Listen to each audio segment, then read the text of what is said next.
Hello everybody, AJ Ryzik here, and today, kicking off the beginning of a new video series. Today we are looking at older laptops, and specifically I'm looking at older business laptops, and a bunch of reasons for it. One, I think they represent an undervalued resource.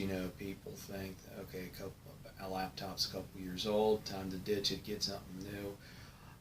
And for a lot of the consumer grade laptops, that may be true. However, most of your business oriented laptops, they are built to take a beating. Specifically, the ones that I really like.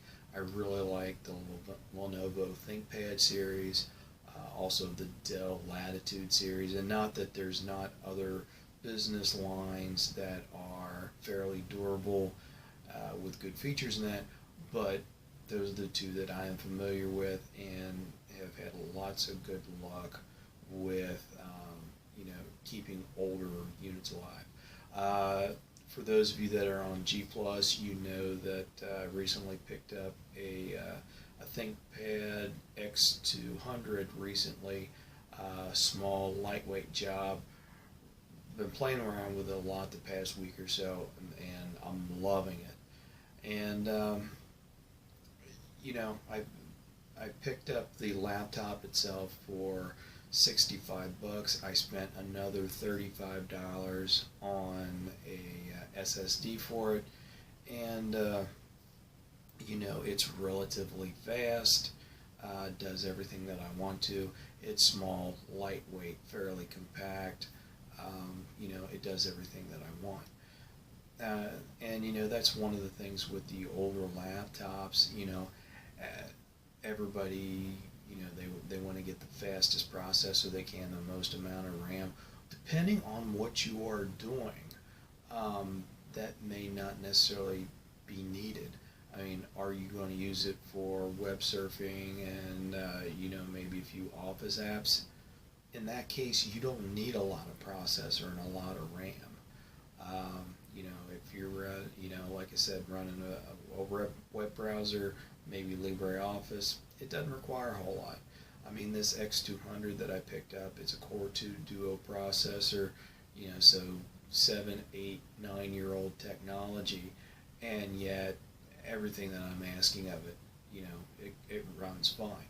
Now, I'm not using anything that is very heavily graphic, a lot of 3D programs or anything like that. I mean, basically, I'm running web browser, I'm running LibreOffice, and then Scrivener is the writing software that I do my novels and that sort of thing with. I'm running them. Just your run-of-the-mill basic apps. None of them require a lot of the processor, so you don't need to have that. You don't have to have that i5, that i7. And looking at the, like say for example, the Core 2 Duo, performance-wise, at least processing power, it's about equivalent to today's budget processors. Where it kind of lacks as compared to today's budget processors is in power efficiency. But considering the price point that you're getting it at, you can't complain. And to get the kind of really the $100 or so that I spent on that X200. There's nothing new that I can buy that would get me in that price range. Even the most budget-oriented laptop is going to be a lot more than that. And, it's definitely not going to be the durability. Alright, first on my list is actually my oldest laptop, or at least the oldest one that we've got in the household here. This is a Dell D610. And no, they didn't come pink. That is a decal that my daughter has applied to this. This is her laptop. Open it up there, and you can see that it is the older 4/3 style monitor, which actually, when it comes to doing stuff like writing, doing spreadsheets and that kind of thing, a lot of times the 4/3 format is much nicer to work with. It's taller, so you can see more of your document in your windows and such. So, depending on your personality, you may or may not like that, but you get that with the older laptops, or depending on how far back you go. But anyway, awesome keyboard on this, and that's something that kind of goes along with I wouldn't say all of the older, but at least on both the Dell and the Lenovo or IBM / Lenovo. Lenovo bought out IBM's line of laptops, but anyway, at least on those, the keyboards, the touchpads, all that, it was well thought out. It was ergonomically designed. You'll notice on a lot of your newer laptops, the touchpad is freaking huge, whereas on most of your older laptops, they're smaller.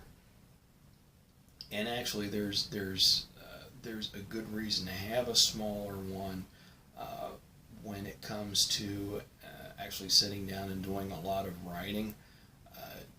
If you have a large touchpad, it's real easy to constantly bump that touchpad with your fingers or with your wrist as you're typing, and you would not believe the number of people that I've talked to that tell me that there's a problem with their laptop because the mouse is always, or the cursor is always moving on its own, and I'll ask them to sit down and start typing in front of me, and watching them, I see right away their wrist or their thumb or one of their fingers is bumping the touchpad, and that's screwing them up. But anyway, getting back to this laptop, really awesome keyboard. You got the 4/3 format there. Downsides, single core processor, which depending on what you're doing may or may not be a big deal. 1 gig of RAM on this. You can go up to 2 gigs. And also it's the older IDE interface for the hard drive. So if you're wanting to upgrade to an SSD, wanting to upgrade to a bigger, faster hard drive, there's not much in the way of a market for the IDE interface anymore. Personally, if I was going to go out and buy a used laptop, I would want to make sure that it is the SATA interface, just because that allows you to use the newer SSDs, hard drives, that sort of thing. All that being said, really the reason that I picked this one up was I got a heck of a deal. I was at a yard sale, only paid a couple bucks for it, and it was missing the hard drive, or actually the hard drive was in it, but the hard drive was malfunctioning. Spent a few bucks on eBay getting a new hard drive, popped it in here. I got Ubuntu on here, and that's what my daughter runs. She plays a fair number of games. She plays the Tux games, a couple of different learning games, and then she's been doing some learning apps on there to learn typing and stuff like that. But for her, it's doing great. And I know a few people that actually have these, and they're doing their LibreOffice and other office apps, that sort of thing, using it for their daily production. So 2005, basically a 10-year-old computer, and works just fine. So in the same line, this is essentially 2 generations newer. This is my son's laptop. This is the D630. You can see that by this time, Dell had switched to the widescreen monitor. Still 14-inch, but now you're going with the widescreen. They still got an awesome keyboard. Touchpad's fairly good. He actually has the extended battery. That's what this isn't like an auxiliary wrist rest. He's got the extended keyboard on his. But this is, one of my favorite models of laptop, and they're still immensely popular. You can pick these things up for $120 on eBay. You got a Core 2 Duo processor,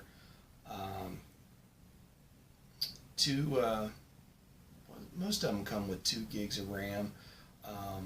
You can, however, run up to 8 gigs on these things. But I think most of them you're seeing, at least what I've seen looking on eBay, most of them are coming through with 2. He's rocking 4 on his. Once again, good keyboard, nice touchpad. And it's ergonomically designed for being able to do a lot of typing and whatnot on it. You do have the SATA interface. He doesn't have it on his, but I know quite a few people that are running SSDs on their D630s. Love it. Very fast. Does basically anything that they want to do. So pretty good laptop for the amount of money that you're going to spend on. And every one of these older laptops that I'm showing you, they're all very well built, very durable.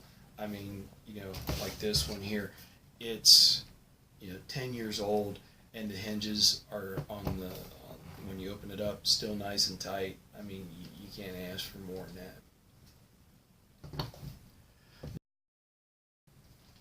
Alright, last one that I'm going to show you in the Dell lineup. This is 2 generations newer than my son, circa 2010 I think is when these guys came out. This is the E6010. You can see they kind of changed their styling by this point. Widescreen monitor, still have very nice keyboard.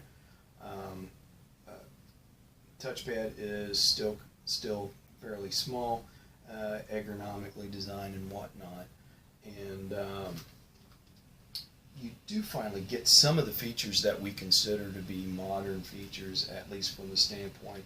There's good sound on the speakers. Up front, we finally get an SD card reader. And actually, this is true on those other models as well. Your CD player will pop out, and you can replace it either with, actually there's a couple of accessories there. What most commonly people would replace it with is a secondary hard drive. But fair number of ports, as you can see.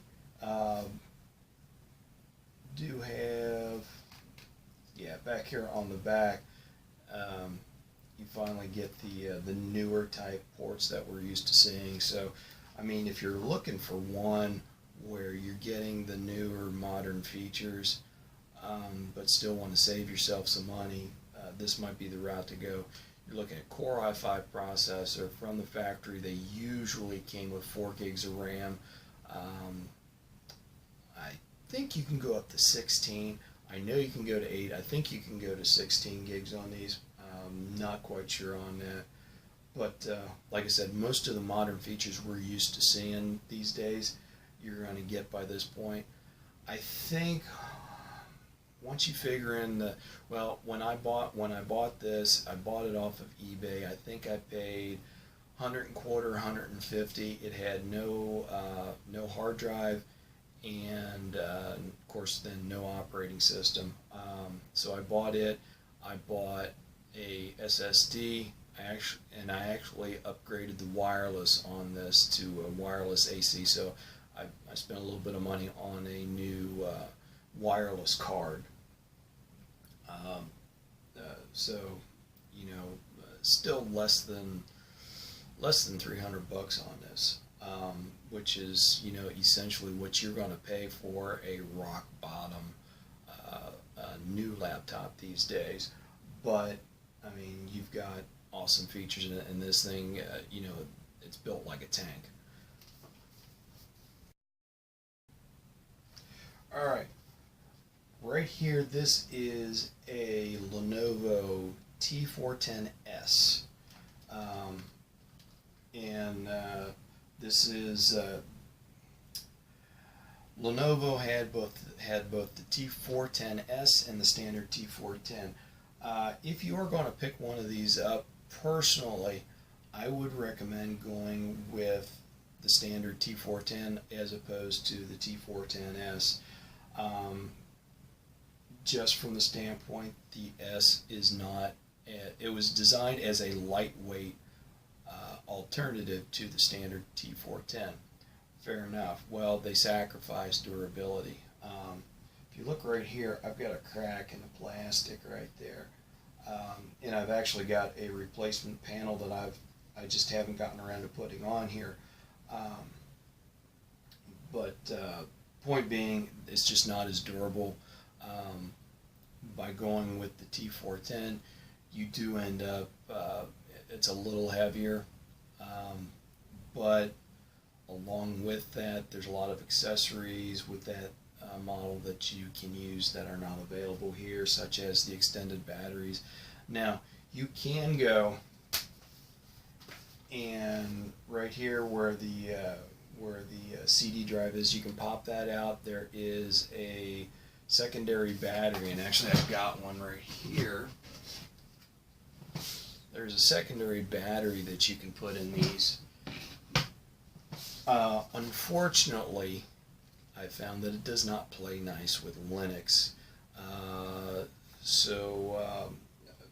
Without the secondary battery, the S models, they have dismal battery life, so I wouldn't quite recommend this one. I've got a friend though that's got the standard T410, and it's awesome. He's got an extended battery for it. Gets something like 6-7 hours out of the battery, depending on what he's using it for. So very good there.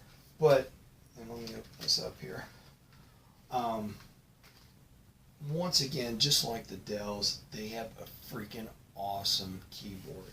And you know, for some people, that's not too big of a deal. But for those of us that are going to sit at the laptop for hours on hours typing away, you know the difference that a good keyboard makes. And I mean, I would say that the Lenovo's from this time period, they are even better than the Dells. The touchpad is awesome. They have, if you are a point stick kind of person, they've got the best point sticks of anybody.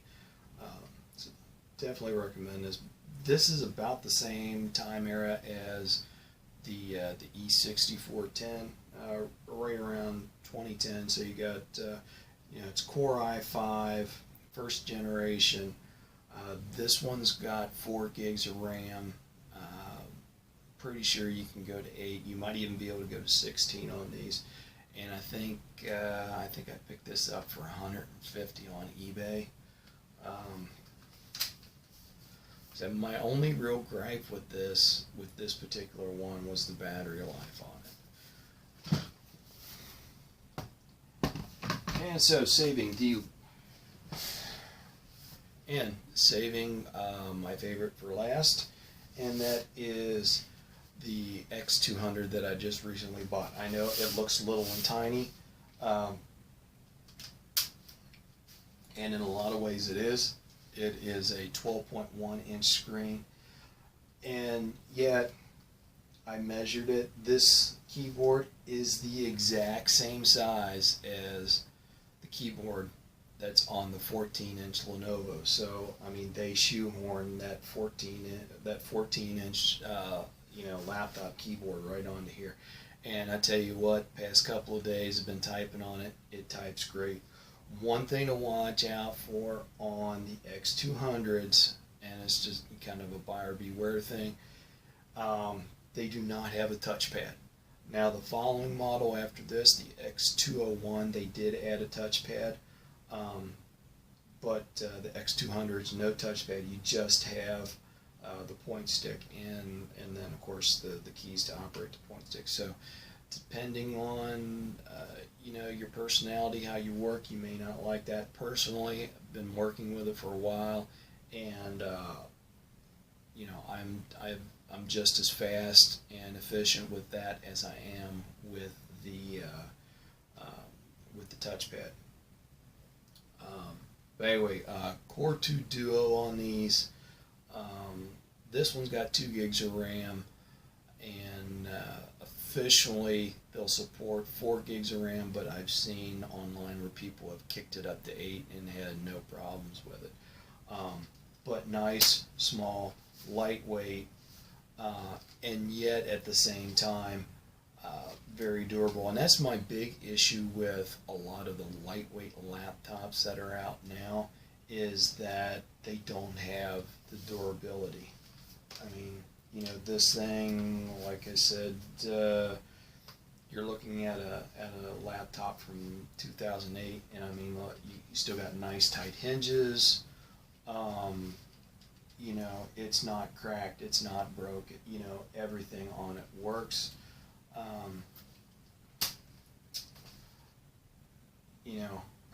I can't complain about anything that I've done, out of this thing.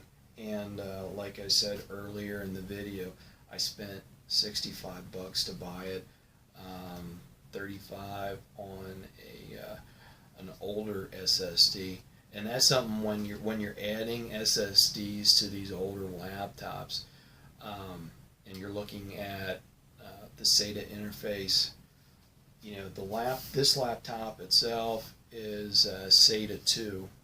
Now the newest version of SATA 3, it is a faster transfer rate, but and you could go and put a SATA 3 SSD in here, but since it's only a SATA 2 laptop, if you can get a deal on a SATA 2, go ahead and get it, because it's not going to get you any faster transfer rates. But anyway, kind of getting back to this, been playing with it a few days now. Right now I am running Arch Linux on it with XFCE interface. Runs nice, runs smooth. No trouble with not having enough RAM to run all my apps, not having plenty of CPU power. So it's doing everything that I'm asking of it. So for a lightweight travel laptop, this is great, and roughly around $100 I've got invested in it. And I'm sure that there's probably a lot of you that are in the same boat that I am, that you've got to watch the budget. And there's a bunch of kids in this household, so no matter how much money I'm making, I still got to watch what I spend. But if it wasn't for going with the used laptops, all the kids in this house would not have their own laptop. Yeah, we could share a computer, but I'm constantly working on mine. Same with my wife. Kids are going to want to sit down and play some games. So, when there's a bunch of people in the household, that's not always possible. Anyway, this kind of gives you an idea of some of the older laptops that are out there, and as I go forward with this video series on the older laptops, we'll look at first videos that I've got set up to do is I'm going to look at some lightweight internet browsers, and the big thing with that was I was looking at how much RAM various browsers use, and Chrome/Chromium was at the top of the heap as far as RAM usage. But there are a few browsers out there that are fairly lightweight, but still you can get all the features that you want. So we're going to have a couple videos on that. I'm going to look at some lightweight operating systems, so that we're not taxing those older processors too much. Granted, the Core 2 Duos, they will probably run just about at anything as long as you have a sufficient RAM. But you know, like my daughter's laptop here, you're going to want a lighter weight operating system to run on there. But anyway, so that's where we're going to start with on the series, and then I will probably do a screencast on the X200 just so that you can see how I've got it set up and that sort of thing. Anyway, I hope you enjoyed the video. Please subscribe if you're not a subscriber. As always, leave comments, questions, all that kind of stuff down below, and I will see you on the next video. Thanks a lot.